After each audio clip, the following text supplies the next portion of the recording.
les autorités actuelles du Mali sont arrivées par un coup d'État. Ouais. Vous savez aussi qu'ils ont voté une nouvelle constitution. Ils ont adopté une nouvelle constitution.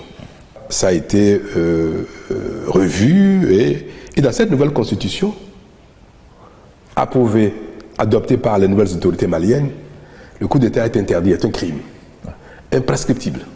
C'est-à-dire, si vous faites un coup d'État au Mali, 50 ans après, vous allez en répondre. On ne peut ni l'amnistier, ni gracier les auteurs.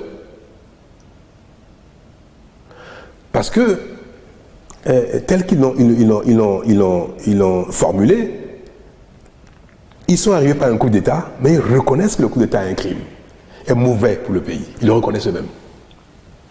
Alors, est-ce que dans ces conditions, pendant que les nouvelles autorités maliennes ont dit, bien que nous soyons arrivés par un coup d'État, nous disons qu'il ne faut plus jamais que le Mali connaisse un coup d'État.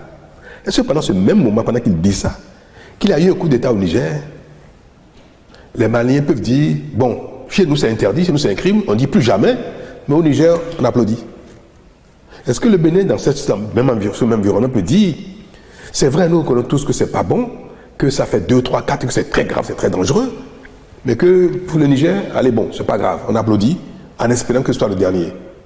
Pourquoi il n'y aurait pas un coup d'État au Bénin, au Togo, en Côte d'Ivoire, au Sénégal, pourquoi pas? Si nous applaudissons chaque fois qu'il y a un coup d'État, en disant, espérons que ce soit le dernier. Est-ce que c'est responsable? C'est pour ça que la CEDEAO a dit, trop c'est trop.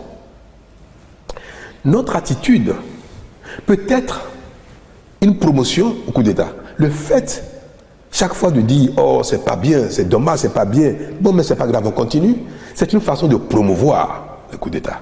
On ne peut pas être responsable et dire que notre cœur nous recommande de ne pas sanctionner, de ne pas réprimander ceux qui ont fait des fautes, parce que nous avons de la peine à réprimander, nous avons de la peine à condamner, nous avons de la peine à dire on sanctionne. Ne pas le faire est une faute, parce que vous faites la promotion du péché, vous faites la promotion du crime. Donc parfois on n'a pas le choix. L'attitude de la CEDEAO face au Niger, on n'avait plus le choix, parce que c'est devenu quelque chose de récurrent. Nous avons décidé, donc la CEDEAO a décidé, d'aller le plus loin possible pour dire plus jamais ça. Le plus loin possible, c'est dire que si quelqu'un le fait, voilà ce que nous allons faire. Parce que si vous dites ne plus jamais le faire, que vous ne faites rien, ce sera que des mots. Alors quel est le moyen par lequel nous voulons vraiment dissuader le coup d'État? Ce moyen par lequel il ne faut pas le dire, il faut dire cette fois-ci on va le montrer.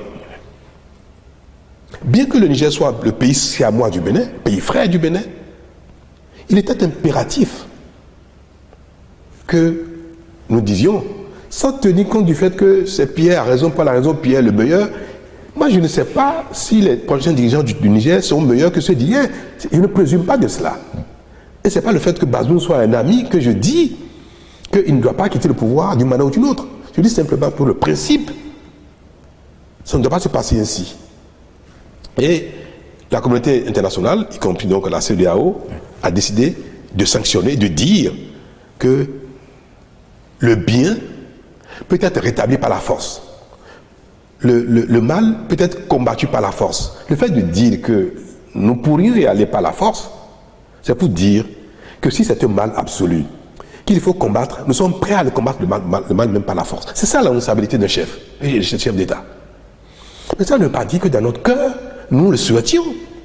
Ça ne veut pas dire que qui veut faire la guerre par le cœur lui-même, qui envoyer ses enfants au front pour juste pour le plaisir, ça n'existe pas ça. Donc, le message et la position de la CEDEAO, qui est également la position du Bénin, c'était le seul moyen dont nous disposions pour dire plus jamais ça. Mais personne n'avait l'intention, vraiment l'intention, que les choses dégénèrent. Nous avons, par nos moyens, fait tout ce qu'on voulait pour que cela soit acté, compris par tout le monde, y compris hors du Niger. Mais au constat, bien que nous avons fait tout ça, voilà la situation, ça a duré des mois, et les sanctions créent des dommages graves aux frères et sœurs du Niger. Est-ce que nous allons dire éternellement que ça sera rester ainsi? La responsabilité nous recommande également d'être réalistes. Nous ne sommes pas Dieu. Nous avons pu faire ce qui est de notre devoir. Après, la nature décide. Dieu décide. L'homme propose, Dieu dispose. La situation du Niger aujourd'hui, telle qu'elle est, elle s'impose à nous. Un responsable sérieux doit faire le constat et dire ce qui s'impose à moi. J'ai tout fait pour que ce soit autrement. Je prends acte. C'est la situation dans laquelle nous sommes dans une région et c'est ma situation. Et je dis, le temps de la condamnation, de l'exigence, des menaces est passé.